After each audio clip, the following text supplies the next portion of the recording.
Chances are you clicked on this video because you're wanting a delicious alcoholic beverage to keep you warm and cozy throughout this winter season. I've got just the one for you. A delicious mulled wine. It's fruity, it's tart, it's rich, it's spicy. It's delicious in a word. So let's get started. This is everything we're going to be needing to make our mulled wine. Not a lot of ingredients. Does somebody want a mulled wine? Does somebody want a mulled wine? Give me a few minutes. Kids, they'll drive you to drink. Anyways, you're going to need some apple cider. Can you guys tell I've been testing out this recipe to get it just right for you? Drinking tirelessly every day.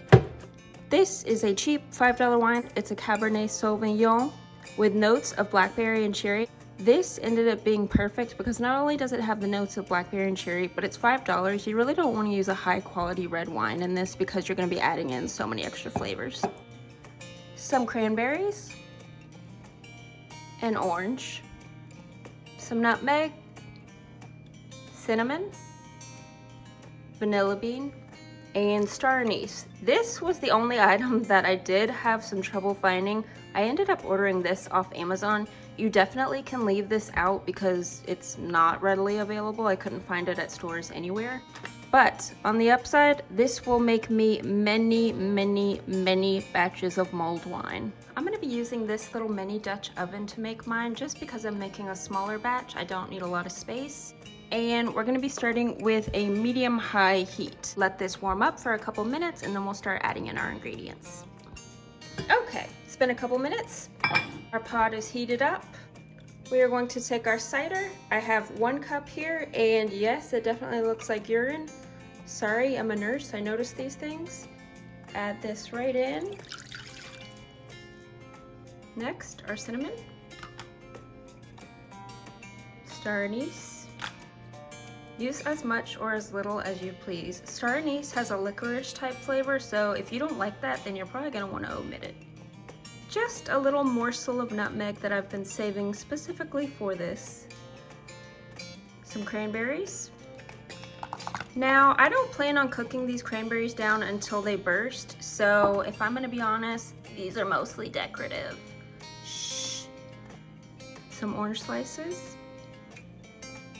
This is already looking very beautiful.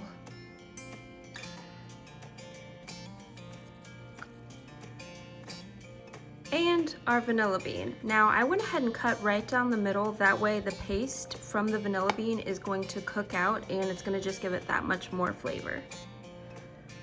Now if you guys don't have any cider on hand, something you could definitely use instead is apple juice, orange juice, or cranberry juice. It's still going to give it a nice fruity flavor and that sweetness. Combined with all these other flavors, it's going to be just as delicious.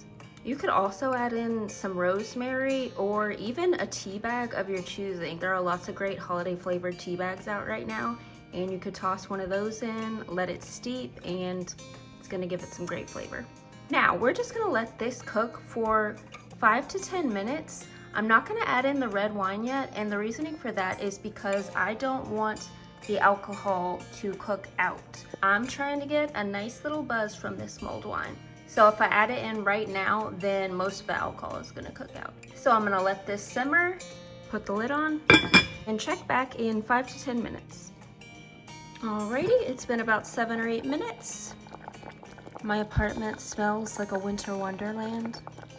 And you can see by the sides that it's reduced down a bit. So now is the time to add the wine. For this recipe, I'm using 1 part cider to 2 parts red wine. If you want less alcohol, then you could use equal parts.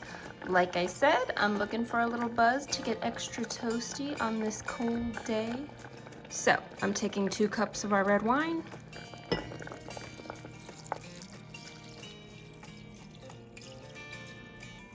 I'm gonna put the lid back on and let this cook for another 3 to 4 minutes.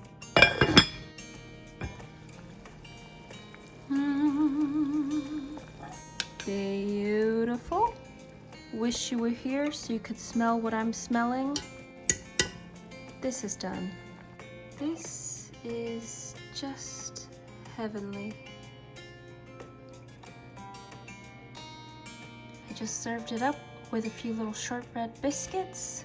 Also, another little tip is if you want your mulled wine to be a little sweeter, which I don't, but if you do, then also feel free to add in some honey or some maple syrup, and that is also going to be really delicious. Just if you like your beverage a little sweeter.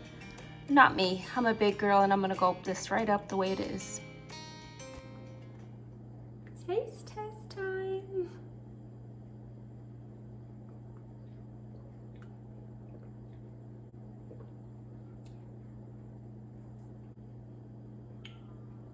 I'm being transported far, far away. Sitting next to a fire, eating cookies.